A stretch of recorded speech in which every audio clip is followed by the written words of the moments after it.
Let's take a breath.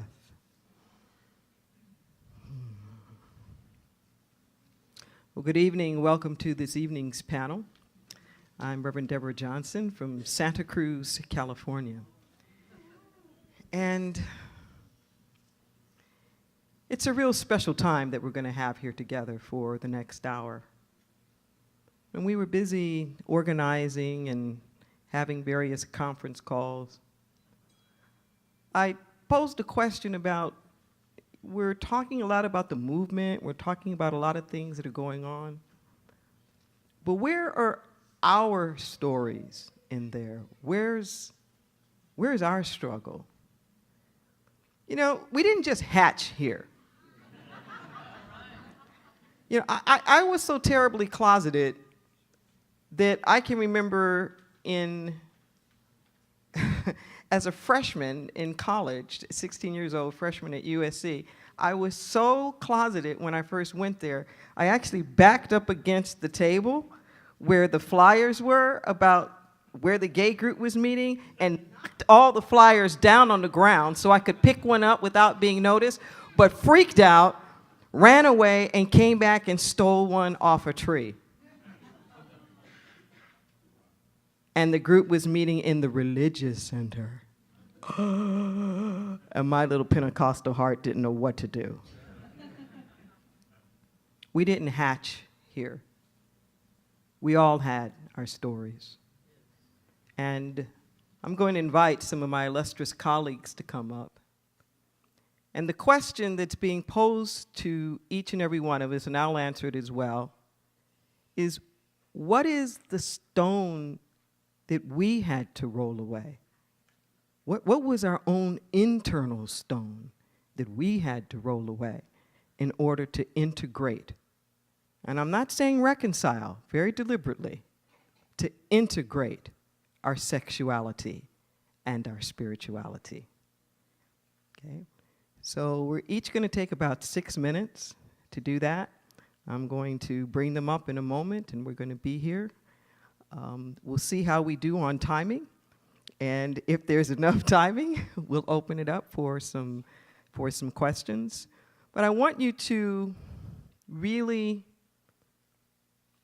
feel into how deeply personal we're asking people to get, and how vulnerable it is. And I know for myself, it's been 45 years now since I've been an activist in the movement, and I had a girlfriend before that. That through the years, I get kind of distanced from the pain of it, and I can tell it kind of, you know, like rote story, but it's really hard sometimes to drop into that vibration again. And that's what we're asking everybody to do, is not give the story as we are today, but to really go back and share, and hopefully that there's something in our struggles that might be an inspiration, and you might see yourself reflected in some of our stories. So without further ado, I'm going to invite my illustrious panel to come up. I will introduce them, and why don't we come on up? So Megan is going to be here on the end, and Chris will be next here, and Randall, you're going to be over here. I'm here. Judith, come here. Imani, you're on the end.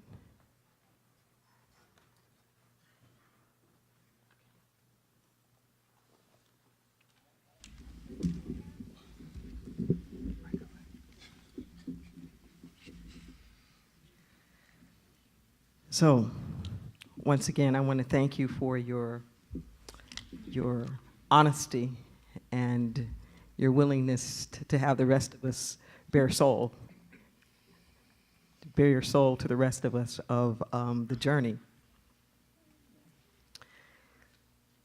So what's going to happen here, just so that we all know, because there's been different changes in the coordination, we're each going to speak for 6 minutes, and you'll get a lovingly little tap at the 4-minute mark, and that means start to wrap it up. And if you get a second tap, that means it's time, okay? So we're going to pass the tap down. I'm going to be the tap keeper. Pass it down. Okay, so I will be the first one to start. Let me get my little timer thing going on here. I don't know what we did before cell phones, I tell you. It really makes, I really wonder, like, what did we do?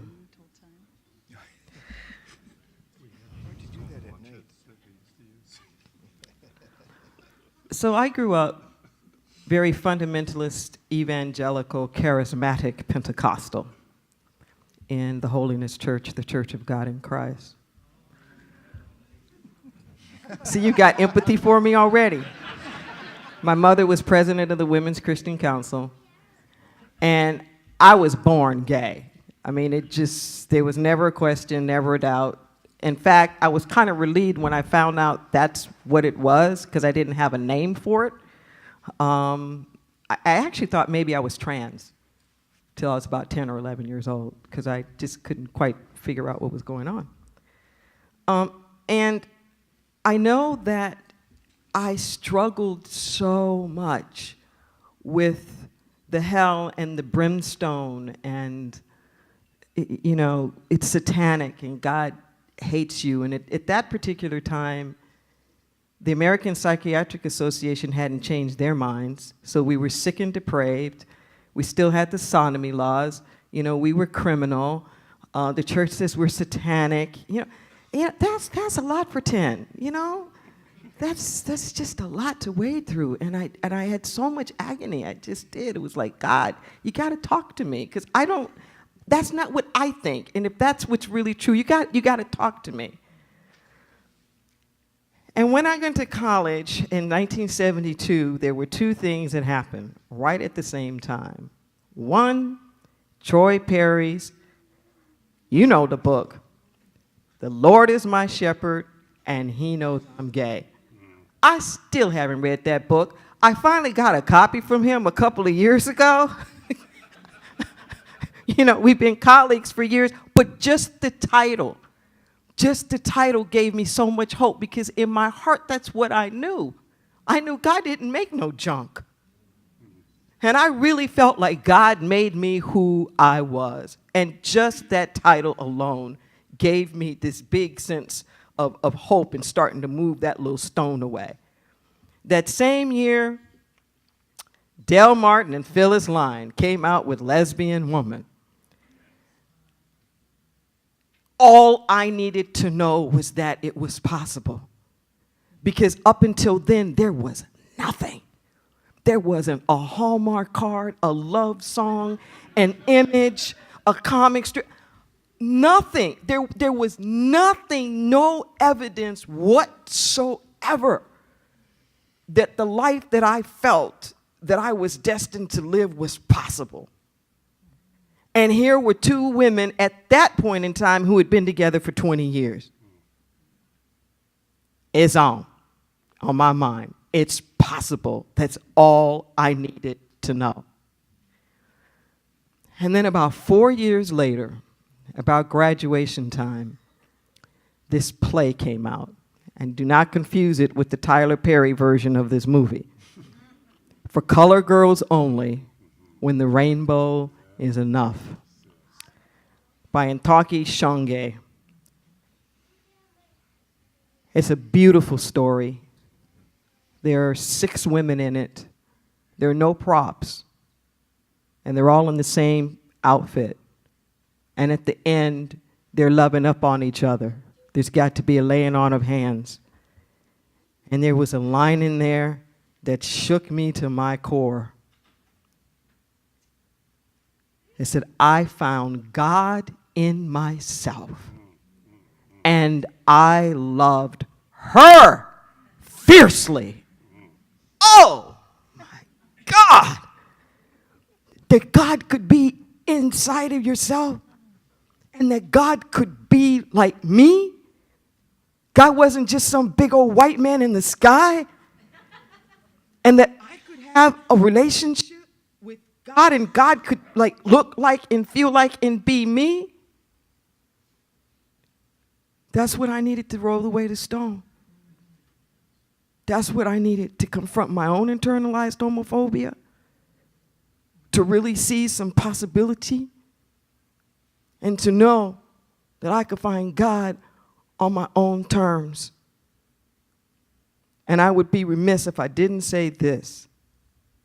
I had to drop the devil. I had to drop the devil. There could not be two gods. There could only be one God. There is not a God of evil and a God of good duking it out there trying to manipulate us. That's Roman Greco theology. And once I knew that I was okay with God, it was on. And I was just a little baby DAC activist ever since.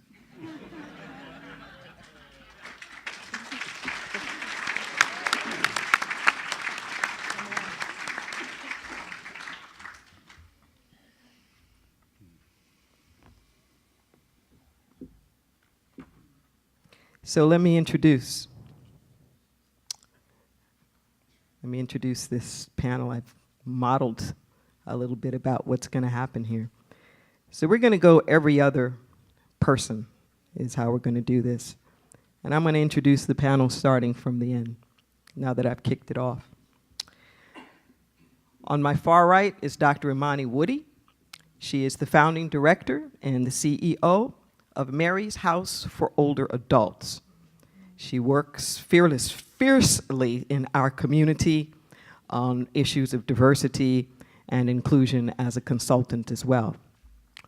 Next to her is Reverend Dr. Carter Hayward, who was ordained as an Anglican priest in 1974. She's a pioneer in the areas of feminist liberation theology and the theology of sexuality. To my right is Reverend Dr. Judith Ray. She's a biblical scholar, a teacher, homiletician, writer and editor, as well as a carpenter. You don't want to see me with tools. She's a founding woman. She's a founding member of numerous affirming Christian organizations, really helping us get over it. I guess I should say something about myself. So I'm the founder of Inner Light Ministries in Santa Cruz, California. We're just now celebrating our 20-year anniversary. I'm a movement strategist, organizational consultant, and diversity trainer with a lifetime of social activism. To my left is Dr. Randall Miller, who's the director of the Global Religious Program at the Arcist Foundation. He's a lifelong United Methodist layperson, and he's worked for the past 25 years in academic, philanthropic, religious, and social justice settings. Next to him is Chris Glosser. Glosser, right? Okay, we'll make sure I get it right. Who founded the Gay, Lesbian, Straight Coalition at the Yale Divinity School, where he received his MDiv in 1977. For the next 10 years, he was the founding director of the Lazarus Project, a reconciling ministry between the LGBT community and the church funded by the Presbyterian Church USA. And he continues to do such work. And last but not least is Reverend Megan Rohrer, who is the pastor of Grace Evangelical Lutheran Church in San Francisco, and was the first to openly identify as transgender in the candidacy process. Reverend Rohrer leads several community food and garden projects to address urban hunger. Welcome. So this question about what did it take to roll away the stone? Please. So I am Judith Ray, happily affiliated these days with the Christian Church Disciples of Christ. I probably need to say that first. Lead us not into temptation, but deliver us from evil. I prayed that prayer every week in my little country EUB church in rural Indiana growing up. I believed in a God who answered that prayer.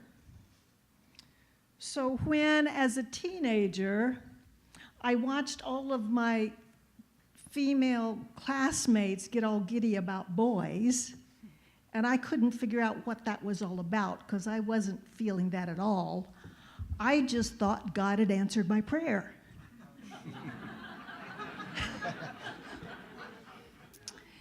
It was only in 1969, early 1969, that a woman kissed me, and everything changed. I experienced arousal, excitement, and panic. How can this be? What I thought was my God-given asexuality came to a crashing halt. Prayer and spiritual wrestling became intense. My partner at that time, Marty, and I drove from Indianapolis, Indiana to Gulfport, Mississippi in one swell swoop, in one day, nonstop, to find the only minister we trusted who we could trust with our questions about our sexuality and our spirituality. He didn't know we were coming. We didn't know how to find him after we got there, but we went anyway. We did find him, and he listened to our angst and sent us off with a healing formula. He said, if this attraction is not of God, it will fade away, and you won't have to worry about it. But if, however, the attraction and the love is truly of God, it will persist, and you'll know it's okay. Well, you can decide what you think about that theology, but we drove back to Indianapolis in peace because we believed that the future, our love and our future, was in God's hands. And one stone rolled away. So I was out as Christian and lesbian, active in my United Methodist Church and in other church-related movements, and that euphoria lasted for about 3 weeks. Until I was asked to leave as leader of the youth group, until I was asked to no longer come over and babysit my friends' kids, until the lay witness team of which I was a member banned me from any more missions, and until my spiritual mentor sexually assaulted me, trying to prove that I really was heterosexual. How could this be? My newly claimed sexuality was under assault, and all my spiritual support systems had been pulled out from underneath me. So, being sent away by the church, abandoned by friends, I found myself in spiritual crisis. Until I realized, Deborah, that the gifts of the Spirit hadn't gone away. That prayer still was effectual. That my healing ministry hadn't diminished. That the gifts of the Spirit were still active. I had not been sent away by God.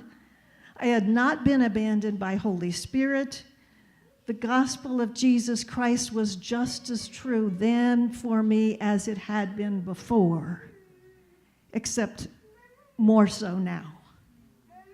And I say more so because perhaps for the first time in my life, I understood grace. when everyone around me had rejected me, when condemnation was the only word the church could find for me, when I'd lost all hope that I could ever merit any acceptance of any kind, God's grace became real for me. And I knew I was loved by God. I knew I was free to love whomever, to be sexual, and one huge stone got rolled away. I knew Grace, and she is a woman. She's a woman at the center of my life and ministry. In my experience,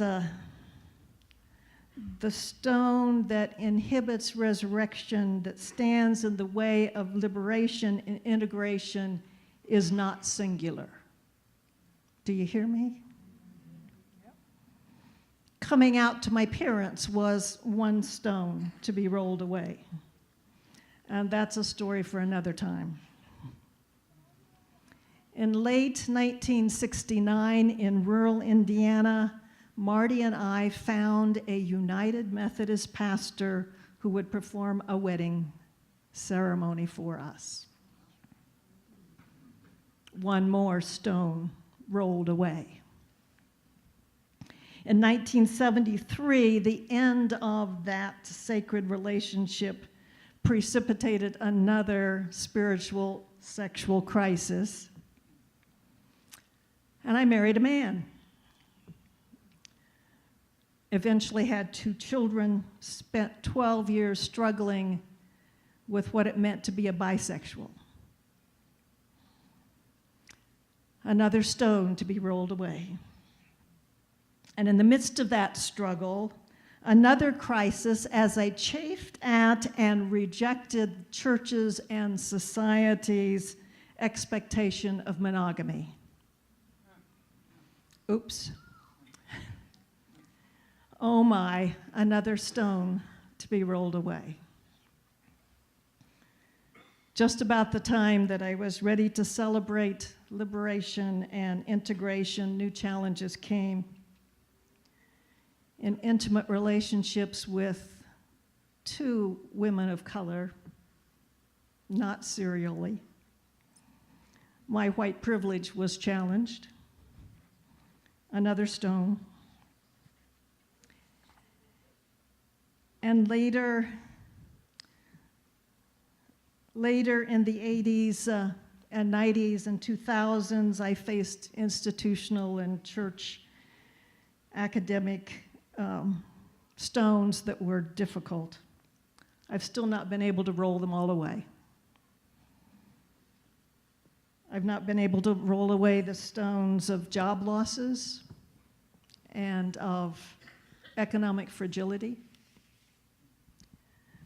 That's why I'm here, because experience and enlightened self-interest have taught me that the fullness of resurrection and the fullness of integration comes only within community. Thank you for being here, because I am more whole because we are together. Thank you. Thank you, Judith. So Randall, would you like to share a little bit with us? Can we talk about movement strategy instead? No, I'm teasing. I just want to begin by acknowledging a fairly remarkable thing, that there are people in this room from every decade of the 4 decades that I have been an activist, from activist on the street to academic to student to funder, people from all over, and that is fairly remarkable to me, and that's kind of a mirror allowing me to look back. I think what most people, I think only a few people know about me, is that I'm the adult child of a schizophrenic. My mom lived with schizophrenia all her life. She's still living with schizophrenia. And that caused, that combined with homophobia and racism in my younger life combined to silence my voice.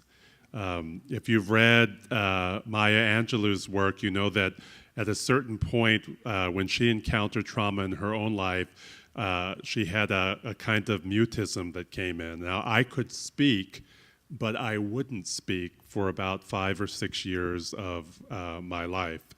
And so the stones that I needed to roll away were, now as an adult I understand, were naming myself and finding my voice.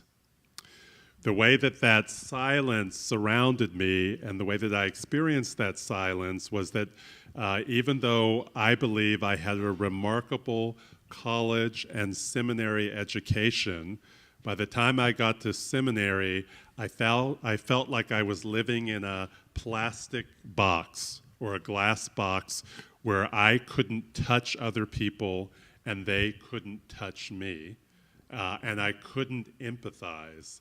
And so I also felt like there was a struggle happening out there in the world, and that I, safely in seminary, was in the wrong place, even though in many, many ways seminary was really great for me. So one Christmas, because at that point I wasn't as good a planner as I am now, and I was a little more broke than I am now, I took the longest bus ride in the world, back when Greyhound was the thing, from Atlanta to Denver, Colorado, to visit my parents for Christmas. And on that journey, I took My Soul Looks Back, which is James Cone's autobiography. And that was remarkable in itself because early in my seminary career, I had met James Cone. And let me just say, James Cone then was not like James Cone is now. So I met James Cone when I was in seminary, and it became very clear within a few minutes that he didn't like me, and I didn't like him. And I don't know what that was about. We don't have time to get into black men stuff, but we just did not like each other. And James Cone at that point was very, very hot. I met him while he was speaking at the Council of Negro Churchmen. That's how long ago this was. A group of prominent black pastors and theologians trying to speak to the needs of the day. And again, I met with him privately. He didn't like me. I didn't like him. So it was remarkable. I don't know how I found myself on this 30-hour bus ride reading My Soul Looks Back.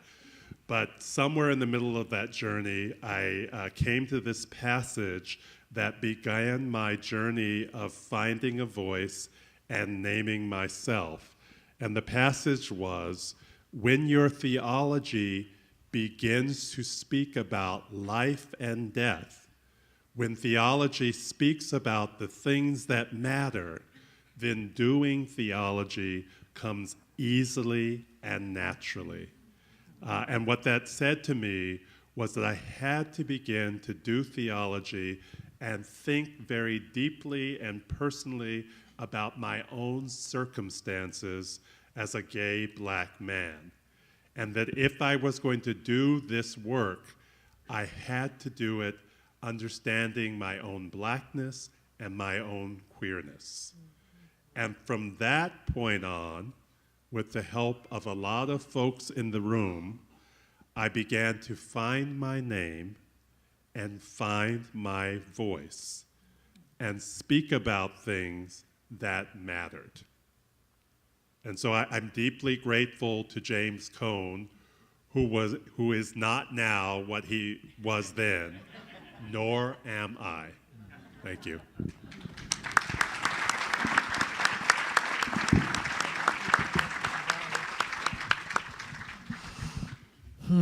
This is rich, isn't it? yes, it is. Is this on? Okay. Yes. The thing about this is, with each story that is being told, my own is changing. So I'm actually putting away my notes. I'm just going to talk for 5 or 6 minutes. In the beginning is the relation. Martin Buber.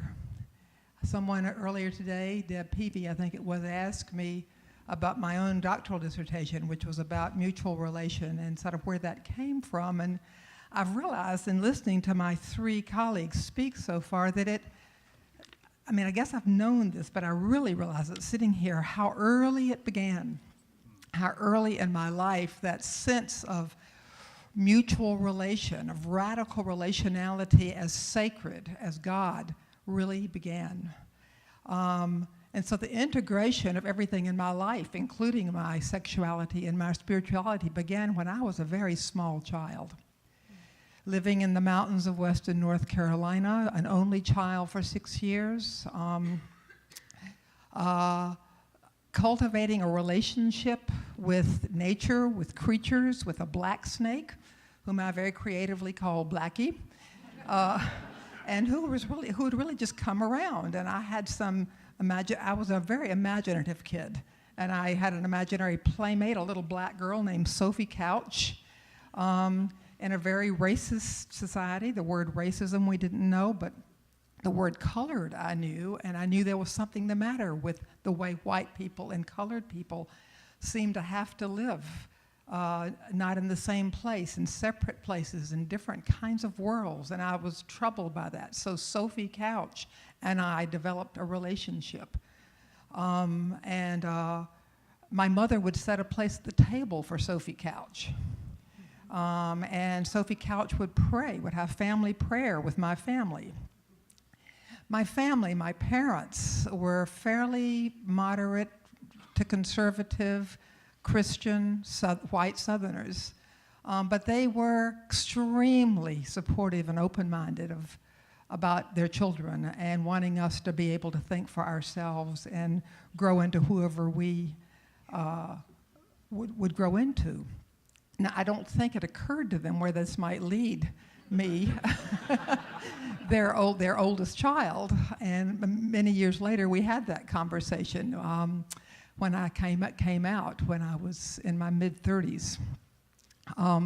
But in any case, it all began very early for me, this intuition that God is our power in relation, and that God gives us the capacity to build mutuality with the creation, with other humans, including across white and colored lines. If I didn't know how to do it, but I knew it needed to happen by the time I was 4 or 5 years old, and I was asking why it couldn't happen, and nobody had an answer for that.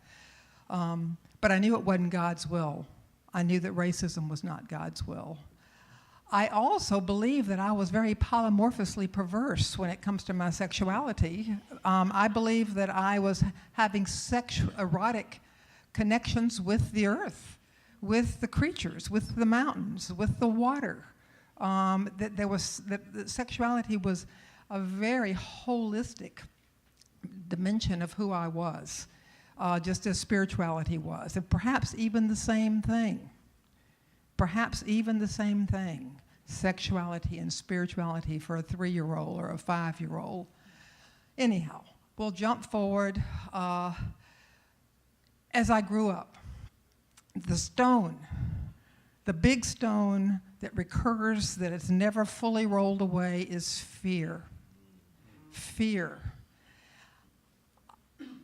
Again and again and again, I have to work on rolling it away, and always in relation to others with me. Together we have to push this stone, push it, and then often it will roll back. Jimmy Creech this morning or yesterday or at some point mentioned that I have affirmed rage. Well, I suppose I have. Rage against racism, rage against homophobia, rage against sexism, rage against the structures of injustice. My former partner and beloved Beverly Harrison wrote a piece called The Power of Anger and the Work of Love, in which anger, rage, is a resource in fighting for justice. Let me draw toward an end of this presentation with an image that I want to leave you with, and this comes out of my work in therapeutic horseback riding in my retirement. The image of the horse as my priest, as a spiritual teacher. A horse is a fear-based animal because a horse is an animal of prey. And when something surprises a horse or threatens a horse, the horse has two instincts. One is to fight, and by fighting, it's to trample, it's to tear up, it's to beat down, it's to kill. Not very creative. The other is to flee, deny, be secret, be closeted, don't get involved, apathy, whatever. I think we have similar choices as humans. The third choice, which I believe is the creative choice, and I'd like to believe that it's a life journey for me and for all of us, is to have the courage to walk on in relation to the rider, in relation to the herd, if you will, to walk on, trusting, building a mutual trust, one step in front of the other, using resources in our lives, helping each other find the resources we need, but walking on purposefully toward our goal, whether the goal is to come out, whether the goal is a particular job, whether the goal requires a great deal of courage. I believe that's it, and I believe my time is up. Thank you, Carter.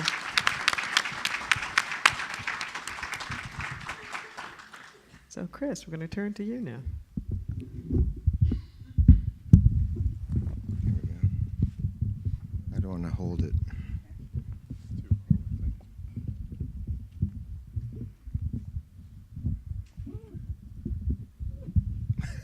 I'm glad somebody knows how to do this.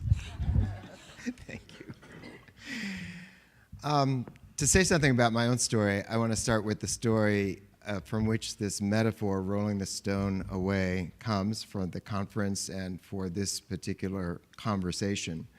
A story particularly dear to my heart because in 1976, I was approaching my final year of seminary and my second year and final year as the openly gay member of the task force to study homosexuality and ordination in the Presbyterian Church. And I was asked by West Hollywood Presbyterian Church, a small little congregation, which is now West Hollywood United Church of Christ. It had a transformation, a conversion experience, to write a proposal. That's the pastor back there. Boy, is he relieved. To write a proposal for a ministry of reconciliation, thank you again, a ministry of reconciliation between the church and the lesbian, gay, bisexual, and transgender community. And because it was going to come up for a vote every year, they wanted to have some other name that didn't have LGBT in it, or queer, or gay, or anything like that. So I was thinking of two images of resurrection, and one was the butterfly, coming out of the cocoon, and the other was the raising of Lazarus. And I decided that a ministry within the gay community called the Butterfly Project might sound a little flighty. So I went with Lazarus because that's a good biblical story. But it's a wonderful story, more than meets the eye, because it's not just a Jesus story. It's a story about community and neighborhood and how important it is for everyone to be involved in resurrection, in rolling the stones from the tombs, in unbinding the death claws and letting people go. And that's what I have found throughout my life, is that there have been people, neighbors, neighborhoods, churches, people of faith, friends, who have rolled away several stones for me so I could begin to own my sexuality. The first was in high school when my stone of conservative political views was rolled away. And then in college, when my biblical literalism and my fundamentalism were rolled away by my involvement in the religious studies department of my college and at a Presbyterian church in Van Nuys, California. And that really led me then into a place where I could begin thinking that my sexuality and spirituality could greet one another and be friends. But when I think about what stone I had to roll away, what interesting way of putting this, the theme for tonight, because I really thought, well, wait, it really requires the whole community, and it does take a village. But when I thought of it personally, I realized that for me, it's getting over myself. That is the stone I continue to roll away. Anybody who reads my blog knows this. But this is something that I continue to work on because I am really an introvert. I know I play extrovert in circumstances like this, but I'm really an introvert. And so I had to get over myself. And part of that introversion, I think, came from this best little boy in the world. Everything had to come out perfect. And I found myself exchanging the goal of perfection for the goal of integrity. And that was what enabled me to bring together, or allow God, the Spirit, to bring together my sexuality and spirituality. Troy Perry was the first openly gay speaker at Yale Divinity School, and I arranged the visit. And I remember how traumatic that was for me. The night before he came, I felt like I was experiencing birth pains. I was literally in pain. Because this was the most out thing I had done as an activist on the seminary campus. And so Troy came and did a delightful presentation. You know how he is. Charismatic, fun, makes it easy for people to understand our experience. And the only faculty member that I recall being in attendance was Henry Nouwen. And afterwards, I asked him, well, what did he think of Troy's presentation? And he said, well, he didn't want to be critical. He really liked it. He liked it very much. And finally, pressing him, he said, well, I kept wondering what was his spirituality that undergirded his ability to challenge the church in terms of homosexuality. What was his spiritual foundation for doing so? And so I realized in that moment that my spirituality had to come out of the closet along with my sexuality. And that has really helped me connect to LGBT people and the broader community and other peoples of faith and faith communities to realize that it's our spirituality that we can draw on one another's spirituality. And sexuality can be a means of spiritual expression, I believe. And so I was able to bring that together through the help of a process, and in a process that continues. Do I have time for one more story? Am I 1 minute? 2 minutes? You're actually up. Oh, I'm up. Okay. Well, then, we should have enough time to come back around. Yeah, maybe we can come back to that story. Thank you.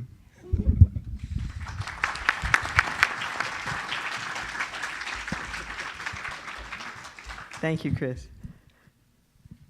Money? Yes. Am I on? Yes. So when I was asked to do this, I'm trying to figure out which stone am I going to name. I've got a whole boulder, a whole mountain full of stones. How do we begin to talk about this? I grew up, I was 3 pounds, 3 ounces.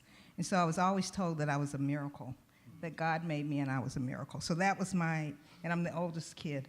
And so that, I was a star. I was a miracle and God made me. So there was nothing that could undo that, I thought.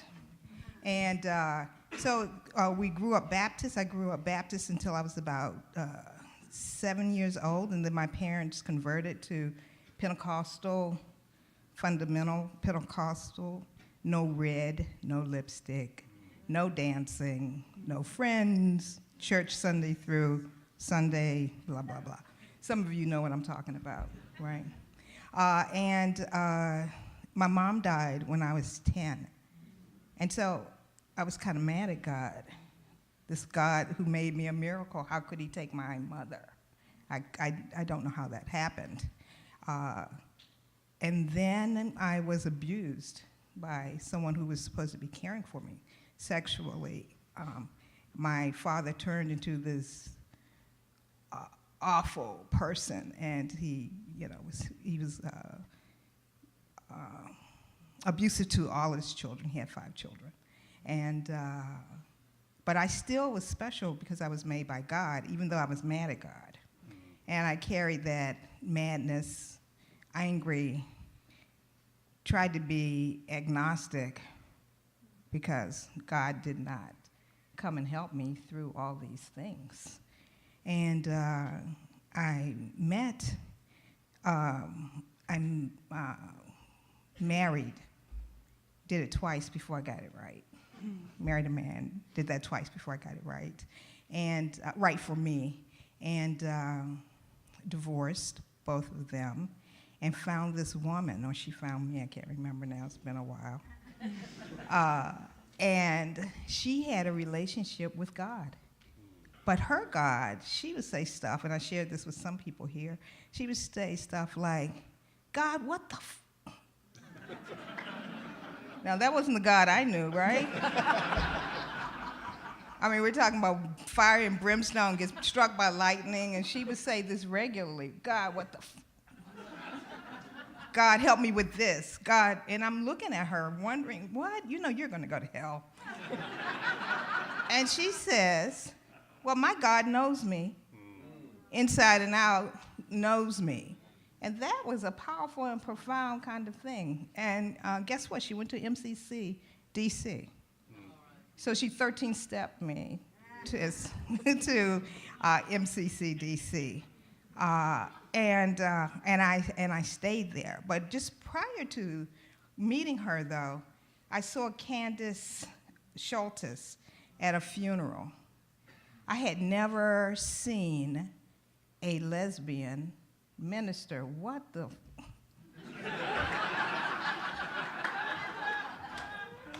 So there was Candace doing this eulogy. I said, okay. And so then I met this woman and said, okay. But so I had a deep hatred for my father. That was a stone, right? And I could not believe, I could not forgive him. So that was a big stone.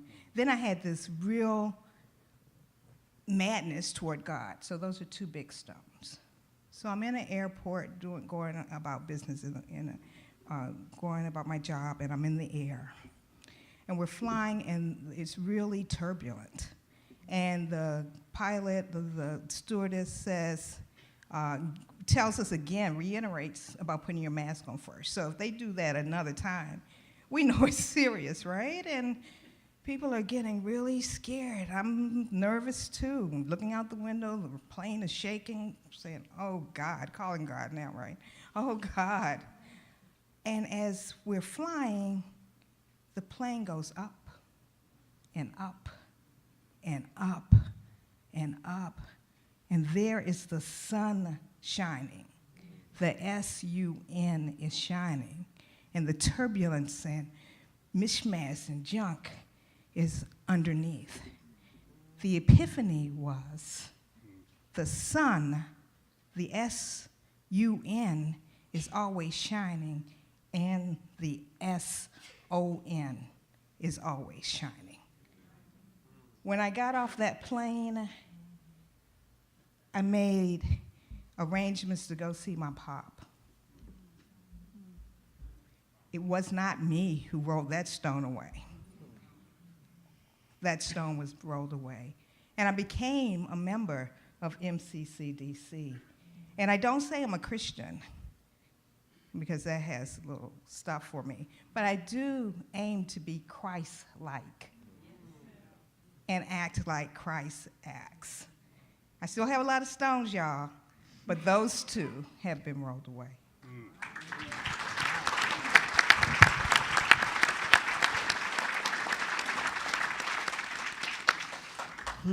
Thank you, Imani. Yeah, I just I'm humbled to be here and the authenticity with which we're speaking. So, Megan. I was born in South Dakota, where the technology is very up to date. And when I was in my mother's womb, they decided that I was a boy because of the rate of my heartbeat. I don't know if it meant it was fast or slow. I don't think they knew either. My alcoholic father, when he tells the story of my birth, will say that the first words that were spoken when someone looked between my legs were oops, which is all too familiar for how we treat female bodies in this world. But I believed that everybody felt that way. In fact, I had so many after-school specials that told me so. Sure, Cosmo magazine had voluptuous naked people on it, but everyone needed 12 tips to fix their thighs or their abs. And what I learned from the moral of these after-school specials was that your job in puberty was to figure out how to look in the mirror and not puke on yourself, or how to just live until life got better. But that everybody had body dysmorphia, or some other dumb word invented later. And so as I grew up, I felt about my body like I continue to feel about the cross. It's not what I would have chosen, but I'm grateful. And then, like other people born in South Dakota during the time when we didn't label on the milk whether or not there were hormones in it, all the female-bodied folk in my high school needed breast reduction surgery. And so my boulders to move were literally in my over-the-shoulder boulder holders. That's a bra, guys.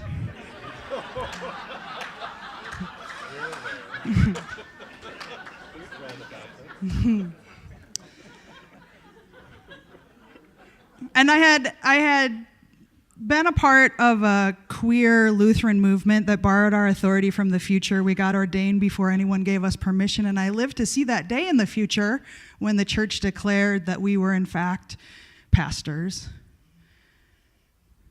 But a month after my call to the current congregation I serve, I had planned for a year a double mastectomy. I had avoided it for 10 years because you get two choices when you go to the plastic surgeon for this kind of conversation, Ken or Barbie. And those seem like dumb choices. They didn't have like a voluptuous Gilgamesh warrior woman saggy option.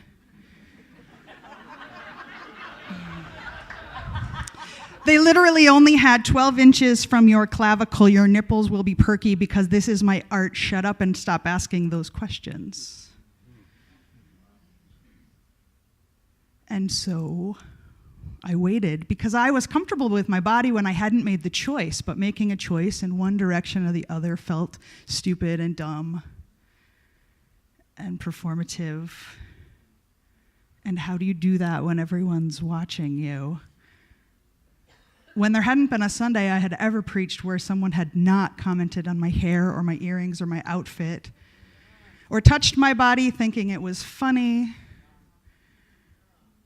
because I didn't relate to those breasts anyway, so who cares? And I had made a rule when I became a pastor that if people misgendered me, I would not correct them because my private parts are my private parts.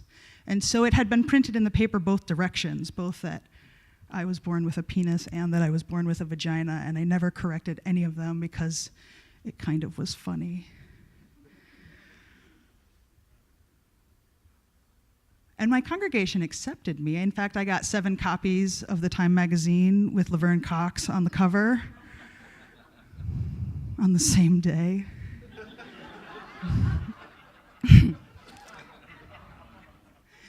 But as they wheeled me in for my surgery, I didn't know if I would be on trial afterwards. The Lutheran Church had never done this before, and the papers were rife with stories of people who, they transitioned, but you had to end one call and find another one after that messy puberty time. And I had written this long blog article about how people shouldn't ask me questions, though it would be obvious what my surgery was, and my lament that because I was good at social media, I knew that year 6 people had typed in the words, "Pastor Megan naked photos," looking for information on me. A year later, I would learn that that was my call committee. They saw an article in Butch Wonders, and someone with a similar haircut as me, who looked nothing like me, was in a photo with boxers and shorts, and they assumed I had taken naked photos and almost didn't call me as their pastor. When I came out, I was unbound, grateful that I didn't have to wear bras anymore, but as I eased back into the world, one of my first outings with other pastors at an LGBT fundraiser, worried I would be hugged so hard my nipples might fall off. Across the room, a pastor yells, "Love your new tits, pastor!" And then I got in a car accident where I had to explain to the ambulance people how to take off my clergy collar and check if my chest was open and bleeding. And I needed a ride. And my church council president came, and when they went to put on the EKG, she said, "I'll give you some privacy, I'll leave the room." And they pulled the curtain, and there she was, peeking through the slits. So I invited her back in.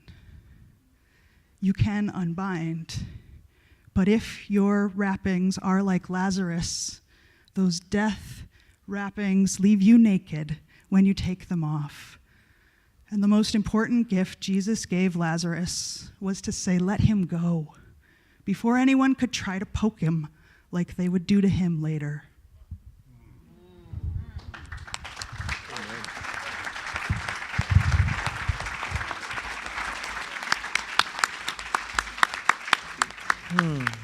Thank you, Megan. Thank you. I want to thank everybody on my panel. Chris, did you want to tell that? Are we off I top? have to tell the story, but I can. Well, I promised if we had a moment, so go for it. So long as everybody tells the story. Well, it's another Henry Nouwen story. Actually, I was visiting him in Toronto when I went to an AIDS consultation there. And I was telling him about the people living with HIV and AIDS who were there telling their stories. And it was a church-based consultation. And I was so impressed with that. Now, I had already come out in the big way in the Presbyterian Church and was known for my sexuality and all that stuff. But I said to Henry, I said, if I were if I tested positive for HIV or developed AIDS, I don't think I would share that with the church. I feel like they've already gotten so much of me talking about my sexuality that I admired the people who were able to do that, but I didn't think I could.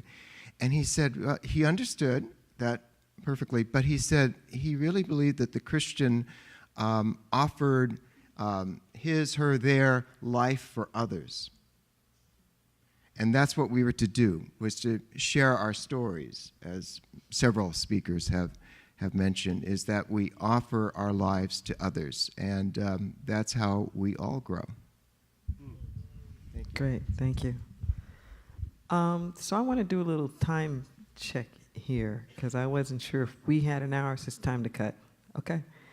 So as we wrap up here, is there one little thought, just like a couple of words that you would like to share with people, if you could give them one bit of advice, so to speak, as they're facing through life and rolling their stone away? Just one little quick snippet piece of advice. So I would say, to thine own self be true. Yeah.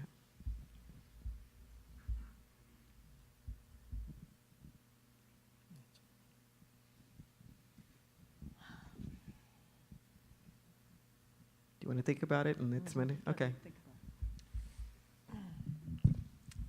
I was once at a rally in Boston, and a very wise Quaker woman said that when you're feeling powerless or confused or depressed, she had two pieces of advice. Do something and do it together. Great. Do something and do it together. Thank you. Piece of advice? Randall? Wow, my thing has gotten short. There we go. All right. You know what? I wish we had more time, because I think particularly for people of color, there's a lot packed into finding our names and finding our voices. But I would really quickly say, in my own life, I imagine that internalized homophobia and internalized oppression on the basis of race are kinds of poisons that we sip all our lives, and that we have to be engaged in the process, and this is not pretty, but it's how I feel, of purging ourselves of these poisons that have accumulated in our system. And only when we begin to purge the internalized racism and internalized homophobia and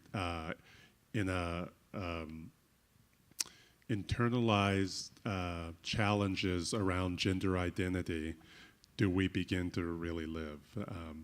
I guess that's the thought I would leave. Great. Thank you. Do you have a little phrase of advice? There's not a week that goes by that someone doesn't contact me on social networking to tell me that they're either considering taking their own life, or if they didn't find someone like me, they would have taken their own life. This is beyond silence equals death, and to the point where our faith must be louder than the liars who tell people that God can't love them for exactly who they are, who get more airtime. Amen. Great. Thank you. Chris? I just want to say thank you for being my neighbors. Grace is real. Don't be afraid to love one another. There's a war going on. There's a war against women. There's a war against black people. And there's a war on black women in particular. Silence when you know someone is being attacked equals their death. So we have to stand up. Great. Can I have a little round of applause for this brave panel? Thank you very much for your time and your attention, and for all the brave work that you do. You inspire me.